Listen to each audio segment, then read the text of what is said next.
ఎంతసేపు నా నా అనుకునేవాడు. నా దగ్గర ఉన్నదంతా నీ దగ్గర న్యాసముగా పెట్టినాను అన్నవాడు సన్యాసి.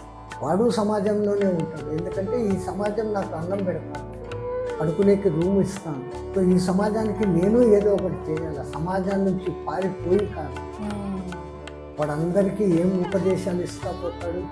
రాముడు లాగా ఉంది, కృష్ణుడు చెప్పినట్లు చేసి ఈ రెండు మాటలు చెప్పుకుంటూ పోతాడు. సో కోటీశ్వరులకైనా చాలా చింతలు ఉంటాయి కదా, ఎన్నో చింతలు ఉంటాయి కోటీశ్వరుని కూడా. సో ఆ చింత లేని బ్రతుకు మనం ఎలా వెతుకుతాం? చింత అనేది మనమే కోరి తెచ్చుకున్నాము. ప్రతిదీ నాకు అవసరమా కాదా అని తెలుసుకోకుండానే నాకు ఇది కావాలా అని కోరుకుంటాను.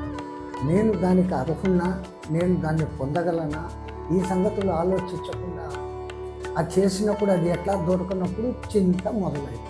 వాడు ఒక స్థాయికి వచ్చి ఒక